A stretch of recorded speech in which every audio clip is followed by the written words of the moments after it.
Salam sejahtera dan selamat datang ke channel ini sekali lagi di Currents VMY.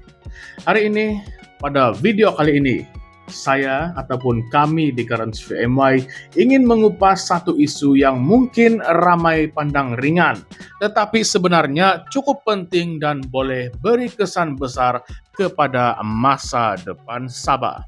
Ya, sebab kita ingin ulas ataupun kita ingin bercerita tentang kenyataan terbaru Perdana Menteri Datuk Seri Anwar Ibrahim semasa program Madani Rakyat 2025 di Tawau. Bunyinya macam biasa saja, tetapi percayalah, di sebalik ucapannya terselip banyak maksud yang tersirat, sindiran politik dan persoalan besar tentang masa depan Sabah dalam Persekutuan Malaysia.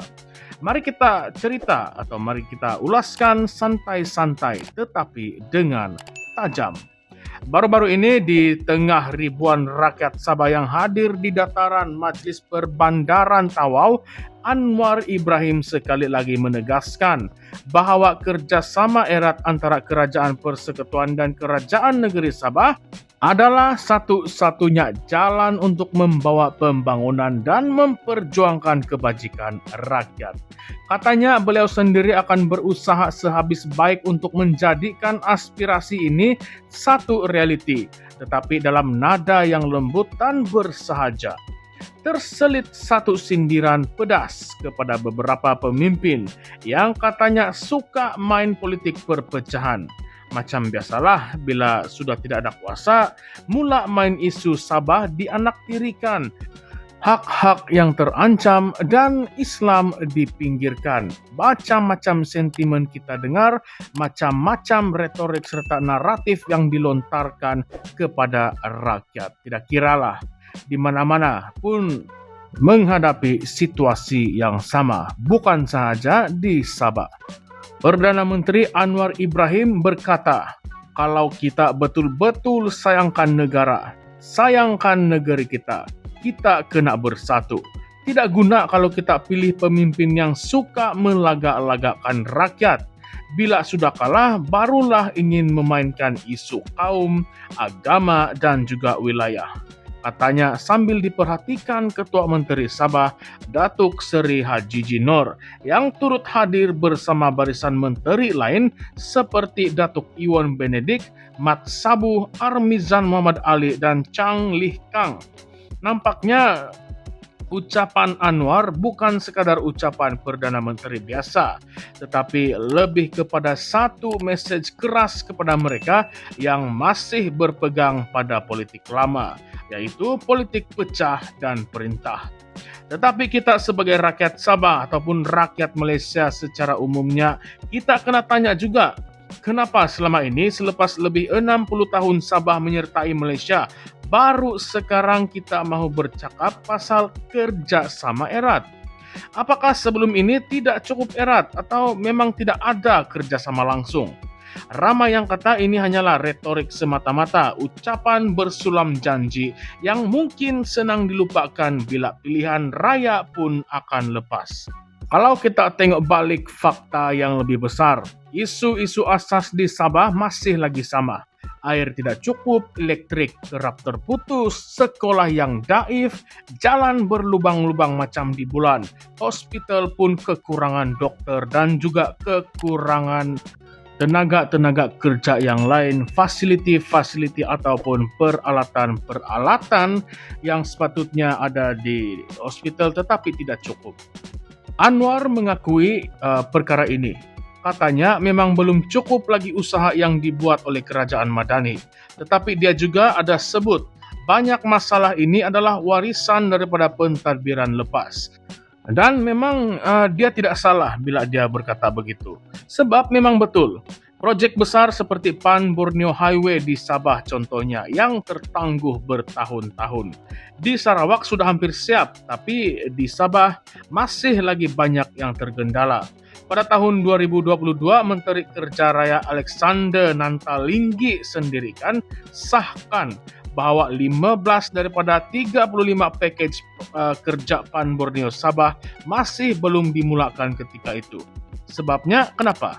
Sebab salah urus, kelemahan sistem Project Delivery Partner ataupun PDP yang akhirnya dibatalkan.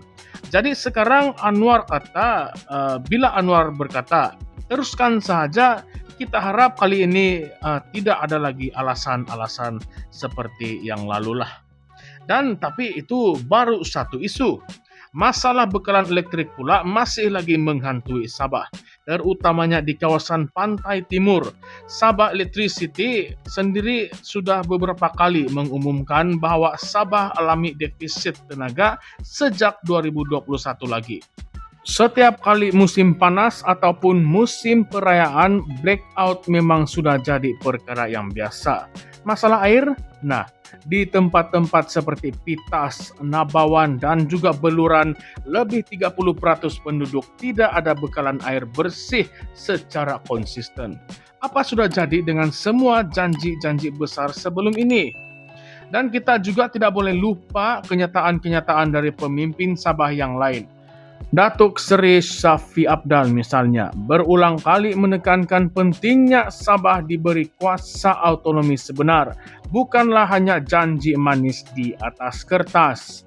Lagi satu, Tan Sri Joseph Pairin Kitingan pula pernah menyuarakan bahwa Sabah harus diangkat sebagai rakan setaraf dalam persekutuan sejajar dengan semangat Perjanjian Malaysia 1963 ataupun MA63.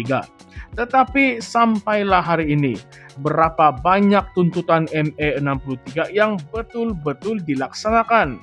Tidak heranlah kalau ramai yang semakin skeptikal dan mula mempersoalkan keikhlasan kerajaan pusat. Dan bila Anwar bercakap soal kepimpinan ataupun soal pemimpin yang guna isu agama dan kaum selepas hilang kuasa, ramai tertanya-tanya. Adakah dia maksudkan? Nah, siapa yang dia maksudkan? Tun Dr. Mahathir ataupun Jeffrey Kitingan ataupun Shafie Apdal? Nah, masing-masing pernah bersuara lantang. Malah Jeffrey sendiri pernah kata bahwa Sabah dipinggirkan kerana terlalu bergantung kepada pusat. Tetapi bila Anwar berkata yang mereka tidak buat apa-apa pun pada waktu berkuasa, itu bukanlah satu tuduhan yang ringan.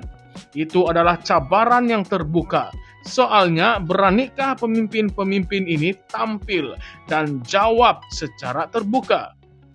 Apa yang kita nampak sekarang adalah satu cubaan oleh Anwar untuk meletakkan naratif kerjasama sebagai penyelesaian semua masalah.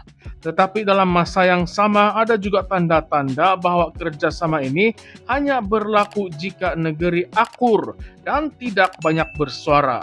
Kalau kita kritik pusat, kita dikatakan main politik kebencian. Kalau kita tuntut hak berdasarkan MA63, kita dikatakan memecah belakan negara. Jadi, apa maksud sebenarnya kerjasama itu? Adakah Sabah perlu diam-diam ataupun perlu diam tidak berkata apa-apa, tidak bersuara apa-apa demi pembangunan menjadi pak turut, menjadi bagaikan kerbau diikat hidungnya? Nah, apa pandangan kamu? Dan satu lagi soalan yang lebih pedas. Kenapa Sarawak berjaya dapat lebih banyak kuasa autonomi dan royalti minyak tetapi Sabah masih lagi jauh tertinggal? Adakah kerana Sarawak lebih tegas dan lebih berani menekankan kerajaan pusat? Atau adakah Sabah terlalu bergantung kepada pemimpin yang terlalu mesra Putrajaya? Macam mana itu? Semuanya ini adalah persoalan yang kita sebagai rakyat patut fikir. Tidak salah kalau kita berharap kepada pembangunan dan juga kerjasama, tetapi janganlah sampai kita tertipu dengan permainan kata dan janji-janji politik. Sabah bukanlah anak tiri. Sabah adalah rakan pengasas Malaysia. Kalau benar kerajaan pusat itu ikhlas, buktikan dengan tindakan dan bukan sekadar ucapan. Jadi sekarang saya serahkan kepada anda semua. Adakah kenyataan Anwar ini satu sinar harapan baru untuk Sabah atau sekadar janji manis yang ditabur untuk meredakan tekanan politik? Patutkah kita terus percaya atau mula menuntut lebih banyak ketegasan daripada pemimpin Sabah sendiri? Coba kongsikan pendapat Anda dan pandangan Anda di dalam ruangan komen di bawah, sebab kita ingin dengar suara rakyat Sabah dan juga rakyat Malaysia secara amnya. Jangan lupa like dan share dan juga subscribe kepada channel ini Currents VMY untuk kupasan politik yang paling berani dan paling telus di Malaysia. Kita bukan sekadar melaporkan berita, kita juga akan kupas sampailah ke akar. Sampai jumpa lagi di dalam video yang akan datang semua. Salam sejahtera dan terima kasih.